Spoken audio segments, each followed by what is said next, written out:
later. Our next speaker will be Kevin James. Kevin James is the president of the Board of Public Works of the City of Los Angeles.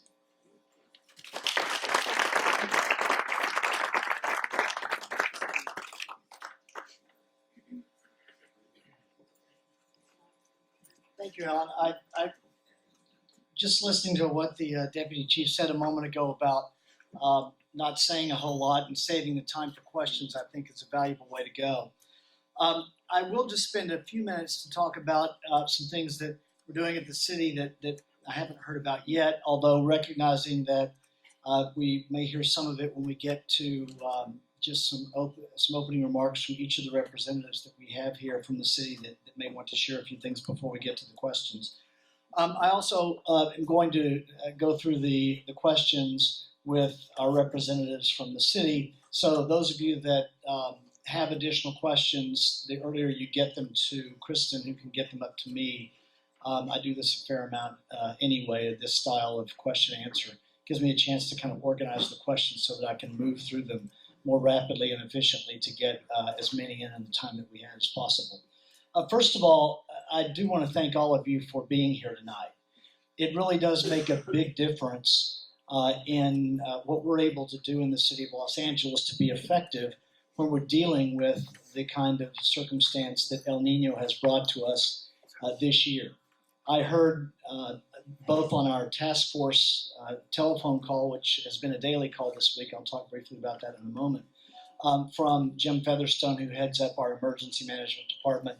I heard him say in our conference call, as well as in a number of media reports, that in fact the participation of the public has been a big contributing factor to the success that the city had with its test case, which I would call Exhibit A this week, in kind of testing our plans and procedures with what is might be a warm-up storm. Maybe, as we heard a minute ago, maybe the storms are not going to be necessarily that strong all the time, but just one after another after another. Either way, the participation of the community around the city has been very helpful. So thank you to all of you for that. Anyone that's a representative of the city, just raise your hand so you get a sense of who all's here. So thank you all for being here this evening. We definitely appreciate it. Anybody from county at all? Just have a check. Okay. Also, Board of Public Works, we oversee the Department of Public Works. It is 5 bureaus and the Office of Community Beautification. Those 5 bureaus, some of which you'll hear from tonight: the Bureau of Sanitation, the Bureau of Street Services, the Bureau of Engineering, the Bureau of Street Lighting, and the Bureau of Contract Administration. While all 5 of those bureaus do at some level have involvement, obviously, in dealing with the El Nino storms, the primary work for El Nino preparedness rests with 3 of the 5, and that's sanitation, who's represented tonight, street services, as well as the Bureau of Engineering. I don't think I've got a rep from BOE here this evening.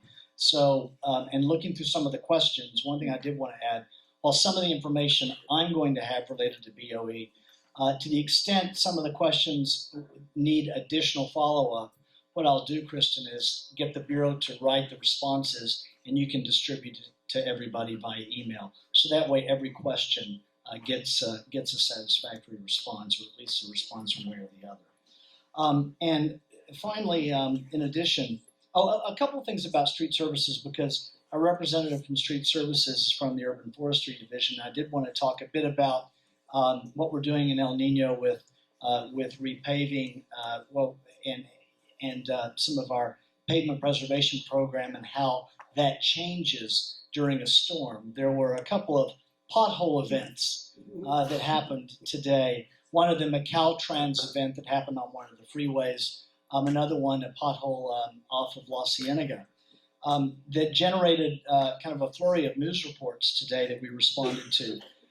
And one of the things that we've been able to do while we keep up a robust pavement preservation program of resurfacing or putting slurry seal down on our streets across the city, last year was a record year for that work, you may have heard. in a rain event like this, we have to move those crews off of that type of work. They can't do that kind of work. And our crews are trained for a number of different things. It's for a whole lot of reasons. But today we were able to, well, when I say today, I mean really this week with our storms this week, our crews that do slurry seal and resurfacing were moved primarily to two other areas to do pothole repair in response to what was happening with the storm because of the added water to the roads, and to deal with street tree issues and other issues related to the urban canopy. And so just to get a sense of what we're doing regarding the pothole repairs, I was on KNX today talking about this because there were all these questions about it. But we have our regular crews in the city that respond to people that will call in a pothole or any service request through the My LA 311 system, the app, which if you don't already have, download the app My LA 311. It's very handy when submitting service requests. You can call in, if you see a pothole, you can call in 311 and give us the information over the phone on the location. And we have our regular crews that are out responding to those types of small asphalt repair requests, but we also have roving crews that we don't normally have. And the roving crews we have because we are able to go to the arterials, the main thoroughfares throughout the city, and they just search out the potholes that are popping up. We're also able to, if a request comes in, we're able to get that information to the roving crews as well.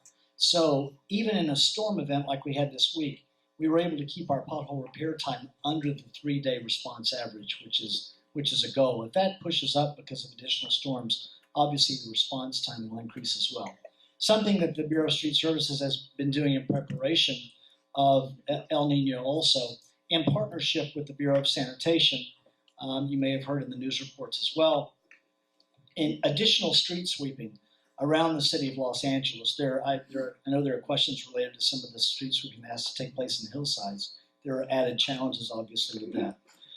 But additional street sweeping around the city of Los Angeles to prevent the leaves and the branches and the twigs and everything else that makes its way to the storm drains to get in the way of the work that the storm drains need to do. So if we get it swept before it ever gets to the storm drain in the storm, obviously your chances of getting the storm drain having it do its work is much greater. The Bureau of Sanitation, Chuck, what are we, over 40,000 of the city's storm drains now have been cleaned, the catch basins? But that is a constant effort.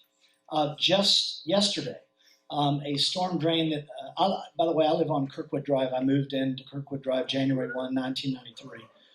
So I've been here 22 years. And I saw on my dog walk, where I see a number of you in the morning hours, the afternoon or evening hours. I know there was a catch basin right there at Kirkwood and Ridpath that had been cleaned. But after the first day or two of the storms, that storm drain had been filled up again with debris for a number of different reasons. Through 311, you let sanitation know. Within hours, that storm drain had been cleaned. So we're responding to requests with crews that Chuck will talk about as well in dealing with the storms, and that's just moving people around for, in essence, emergency response. So those are some of the things that we're doing in Public Works that you actually can see and feel and touch.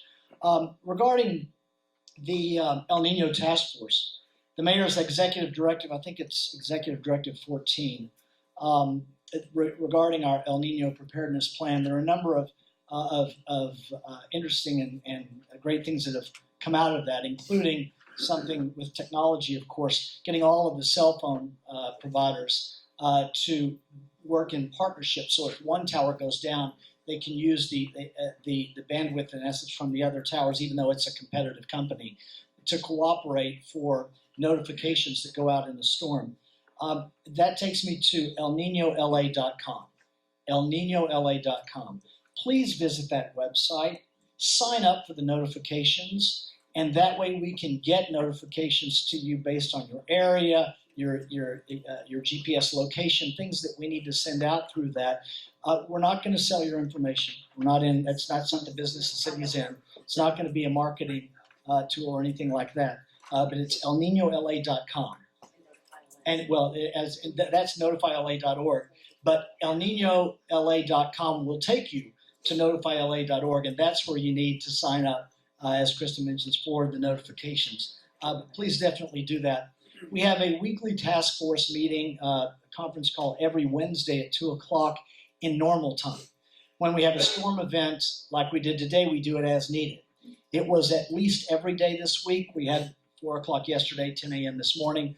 And it really is kind of, I think it's the big 13, as we in essence call it, the key 13 departments. While every city department is important, when it comes to El Nino, there are the 13 departments that are more involved in the El Nino response than some of the other departments. And so we're on those calls as needed during an event like we had this week. So with that, I would like to have some of the folks that have come from the city to give us a little bit more data on what they're doing. And if it adds to your questions, my goal was to have at least an hour to do the questions. I don't know that we'll succeed there, but we may be able to go a little bit over. I'm not sure what the deal is with the venue.